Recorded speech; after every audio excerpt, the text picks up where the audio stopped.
पर आप व्रत आदि में 5 बार भी पूजन कर दे, 5 चीजों से केवल जल चढ़ा दे, चंदन लगा दे, अक्षत हो तो अक्षत चढ़ा दो, ना हो तो मत चढ़ाओ, फूल चढ़ा दे, माला पहना दे, धूप दीप दिखा दे, बस इतना ही पूजन करने मात्र से लाभ हो जाता है। और विशेष पूजा में तो दूध दही घी शहद बूरा आदि से पंचामृत से नाना प्रकार द्रव्यों से पूजन की जाती है। और इस तरह भगवान जलेरी की पूजन के बाद शिवलिंग की पूजा।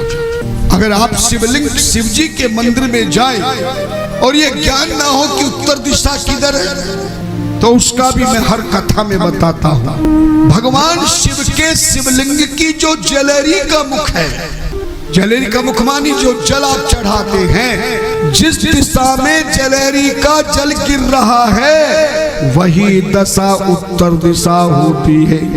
शास्त्रों के अनुसार शिवलिंग की स्थापना के समय भारत के किसी महानगर नगर कस्बे गांव में देश विदेश में जब भी शिवलिंग की स्थापना होती है तो प्रत्येक शिवलिंग का जलेरी का मुख हमेशा उत्तर दिशा की ओर किया जाता है। तो आपको कहाँ किधर कौन सी दिशा में मुख करना है, तो कहाँ बैठोगे आप? हाँ, जहाँ जल गिर रहा वहीं बैठना है, उधर मुख करना है। शिवलिंग के सामने बैठना है, लेकिन मुख कौन सी दिशा में करना है? जिधर जलेरी का मुख है। अगर अकेले पूजा कर रहे हैं तो अगर मंदिर में बहुत सारे भक्त एक साथ पूजा कर रहे हैं, भीड़ हो, फिर दिशा का ध्यान नहीं रखना चाहिए, क्योंकि चारों तरफ की दिशाएं आपकी पूर्ण रूपेण स्वस्थ हैं, पूजन कर रहे हैं सब, फिर कोई दिक्कत नहीं होती। या एक साथ परिवार वाले शिवलिंग के पास बैठे तो किसी भी दिशा में मुख करके पूजन किया जा सकता। केवल अकेले पूजन कर रहे हो और शिवलिंग के पास और कोई नहीं है, तब उत्तर दिशा की ओर मुख करना चाहिए। भगवान शिव को सबसे पहले खड़े होकर के भी पूजन किया जा सकता है, बैठकर भी पूजन किया जाता। हमारे भोलेनाथ का कितना कानून सरल है। आप राम की पूजा करो, कृष्ण की पूजा करो खड़े होकर नहीं, वेदी की पूजा करो बैठकर हो। लेकिन हमारे भोलेनाथ कितने कृपालु है, वो कहे जो जिस स्थिति में परिस्थिति में है तू मेरी पूजा कर। भगवान शिव की पूजा करने से पहले उनके गणों की पूजा करनी चाहिए। किसकी पूजा करनी चाहिए? गणों। और शिव जी के गण कौन कौन से? ध्यान देना, ये गणेश जी भी शिव के गण हैं, कार्तिक भी शिव के गण हैं, नंदी भी शिव के गण हैं, और जितने नाग देवता आदि वो सब गण कहलाते। गण मानो समूह। गण का अर्थ क्या होता है? समूह जो शिव की सेवा में लगे हैं। और गणेश जी की पूजा करते समय चाहे घर में पूजा करो, तीर्थ में करो, मंदिर में करो, वेदी में करो, लेकिन गणेश जी की कभी भी अकेले पूजन नहीं करनी चाहिए। गणेश जी के साथ में गौरा मैया की पूजा करना परम आवश्यक है। इसलिए देखना, आचार्य जी जब भी गणेश की पूजन कराते हैं तो उसके साथ में ही गौरा जी का मंत्र बोलते हैं, और गौरा और गणेश की पूजा एक साथ की जाती है, तब गणेश जी पूजा को स्वीकार करते हैं। इसलिए गणेश और गौरा जी की एक साथ पूजा करें। विशेष अनुष्ठान में 10 या 16 पूजन करें। 10 प्रकार की सामग्री से आवृत्ति से पूजन करें, या 16 प्रकार की आवृत्ति या सामग्री से पूजन करें। पाद्यम अर्घम आचमने मिष्टानम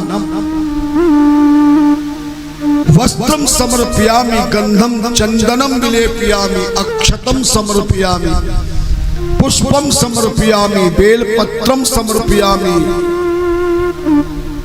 धूपम आग्रयापयामि दीपम दर्शयामि हस्तो प्रक्षालय नैवेद्यम निवेदयामि सुगंधि तैलम समर्पयामि, इस तरह 16 प्रकार से या 10 प्रकार से 10 उपचार 16 उपचार से पूजन करें। उसके बाद नंदी की पूजा करें, जो बैल वाले भगवान बैठे हैं। कार्तिक की पूजा करें, अगर मूर्तियां हैं तो मूर्तियों की पूजन करें। और जो गणों की मूर्ति गर्भ मंदिर में नहीं है, तो जहां जलहरी गोलाई की जलहरी एक साथ बनकर नाली जैसी जहां से प्रारंभ होती है, वहां पर शिवजी के सारे गण बिना दिखाई दिए विद्यमान रहते हैं। वीरभद्र है, कीर्ति मुख है, कुबेर है, नाग देवता है। ये शिव के गणों की पूजन करें। मूर्तियों को 4-4 बार या 1 बार जल चढ़ाएं और आप उनको तिलक लगाएं, पुष्प चढ़ाएं, धूप दीपक दिखाएं, हाथ धोकर फिर प्रार्थना करें। पंचोपचार पूजन भी कर सकते हैं।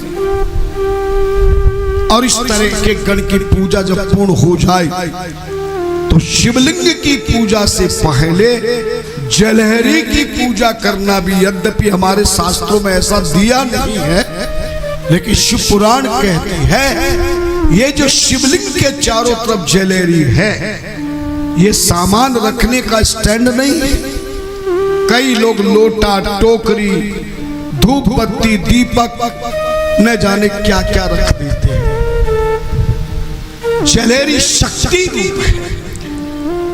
जलेरी की 3 मेखला होती हैं और तीनों शक्तियां यहां विद्यमान हैं। मां भगवती, लक्ष्मी और सरस्वती का रूप जलहरी, और इन शक्तियों की पूजा करने के बाद फिर शिवलिंग की पूजा।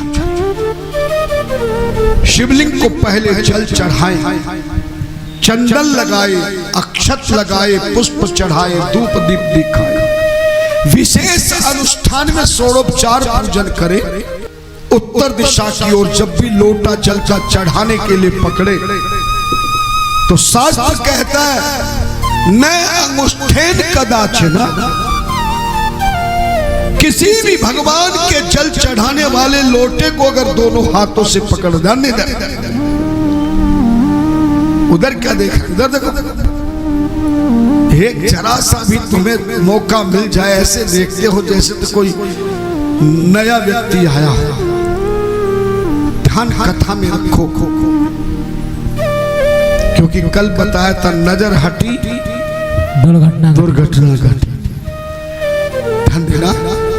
सोची महाराज कहते हैं भगवान शिव को जब भी जल का लोटा चढ़ाएं या आरती का थाल घुमाएं या घर में किसी को भोजन का थाल उठाकर देना पड़े, फलों का टोकरा उठाना पड़े, खाने पीने और पूजन धार्मिक सामान की सामग्री को किसी भी पात्र से अगर आप दोनों हाथों से कभी उठाना पड़े, पूजन में काम आने वाली वस्तुओं को भोजन बनाने और भोजन करने में काम आने वाली वस्तुओं को अगर दोनों हाथों से पकड़ना पड़े या पूजन के पात्र को दोनों हाथों से पकड़ना पड़े, शास्त्र कहता है ये दोनों अंगूठे उस पात्र में, उस बर्तन में, उस टोकरी में कभी नहीं लगाना चाहिए। दोनों अंगूठे अगर लगा लिया तो ये राक्षस मुद्रा बन जाती है। क्या बन जाती है? यही कारण है आज 99% लोग पूजा तो करते हैं पर लोटा चढ़ाएंगे तो अंगूठा लगाएंगे, है ना? भोजन का थाल उठाएंगे तो अंगूठा लगाएंगे, आरती करेंगे तो अंगूठा लगा लगा के आरती करेंगे। ये अंगूठा लगाना है तो आधार कार्ड में लगाओ तब आपका परिचय होगा। अंगूठा लगाना है तो किसी को मकान जमीन रजिस्ट्री करना है तो इस अंगूठे की कीमत है, पर भगवान की पूजा के पात्र में अंगूठा लगाना या किसी को अंगूठा दिखाना पाप कहा जाता है। ये राक्षस मुद्रा हो जाती है। यही कारण है पूजा तो कर रहे हैं पर हमें किसी ने बताया नहीं, ध्यान न होने के कारण हम मनमाने ढंग से पूजन कर रहे हैं, जिसके कारण हमें पूजा का फल प्राप्त नहीं हुआ। इन चीजों का ध्यान देकर के, जैसे किसी को जल पिलाओ और पहली उंगली जल में डाल दो तो पीने वाला जल पिएगा क्या? दूध पिलाओ उसमें उंगली डाल दो, पिएगा क्या? सब्जी खिलाओ और अंगूठा डाल दो, उंगली डाल दो तो पिएगा क्या?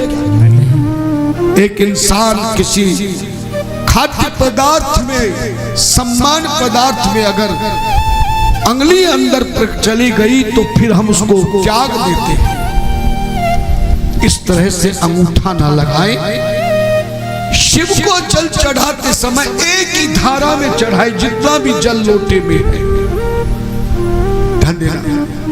और जल के लोटे को नीचे रख करके फिर चंदन लगाए, गंधा लगाए। भगवान शिव को 3 अंगुलियों से चंदन लगाना चाहिए। क्यों लगाना चाहिए? ये जो तीनों अंगुलियां हैं ये बहुत कीमती अंगुलियां हैं। अनामिका शक्ति दुक्ता, मध्यमाष्करी मता, तर्जनी मोक्षदायी। अनामिका के प्रयोग से शक्ति शरीर को प्राप्त होती, बुद्धि को शक्ति प्राप्त होती है, जीवन को शक्ति प्राप्त होती है। मध्यमाष्करी मता, मध्यमा के प्रयोग से आयु बढ़ती है, दीर्घायु बढ़ती है। और तर्जनी के प्रयोग से मोक्ष की प्राप्ति होती है। ध्यान देना, मोक्ष चाहने वाला ही इस अंगुली का प्रयोग कर सकता है। इसीलिए गृहस्थी को माला जाप करते समय, आहुति देते समय या फिर भगवान के किसी मंत्र का जाप करते समय माला को या अंगूठा या अंगुली नहीं लगाना चाहिए।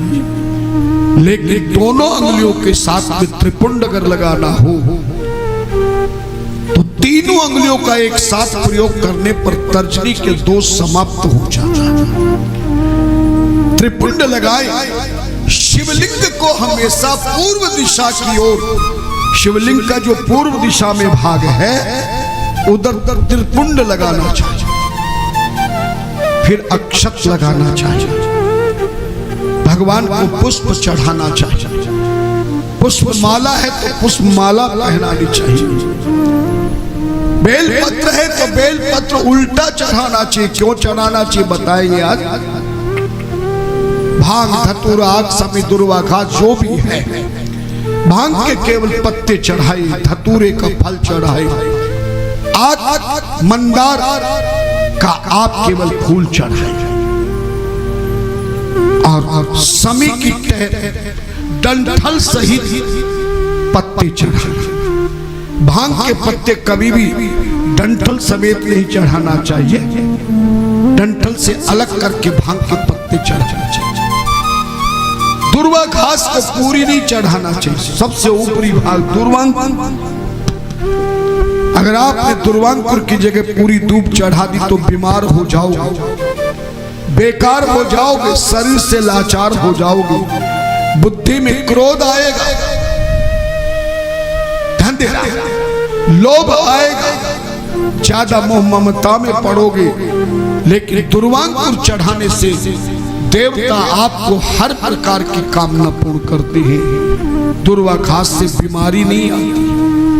बताऊंगा मैं आपको कल की कथा में कौन कौन सी चीज किस किस समय शिवलिंग पर चढ़ाने से क्या लाभ मिलता है। इस तरह से आप सामग्री चढ़ा के बाद में सूक्ष्म या विशाल रूप में आरती भोलेनाथ की करें। और कहते हैं कि भोलेनाथ की अगर कोई सामग्री आपके पास नहीं है तो मनसा परिकल्पया, भगवान कहते तू केवल मन के द्वारा उस सामग्री का ध्यान करके मुझे चढ़ा दे तो मैं मन वाली सामग्री बहुत बढ़िया होती है। अगर भगवान को कहे कि मैं हीरो की माला, मोतियों की माला पहनाना चाहता हूं, पहना तो मन से पहना सकते हो कि नहीं? बोलो। जो वस्तु पूजा की सामग्री आपके पास ना हो तो मन के द्वारा चढ़ा दे, लेकिन जानबूझ के नहीं कि फल लाने की क्या जरूरत, पैसा खर्च होगा, मिठाई लाने की क्या जरूरत, पैसा खर्च होगा। ध्यान देना, भगवान कहते हैं मैं सब जानता हूं, तू सच कह, चढ़ा रही की गलत चढ़ा। जानबूझ के किए गए अपराध को भगवान कभी कभी क्षमा नहीं करते हैं, लेकिन भूल से किए अपराध को कभी ध्यान नहीं देते। रहते न चित्त प्रभु चूक किए कि करत सुरत सोबारी।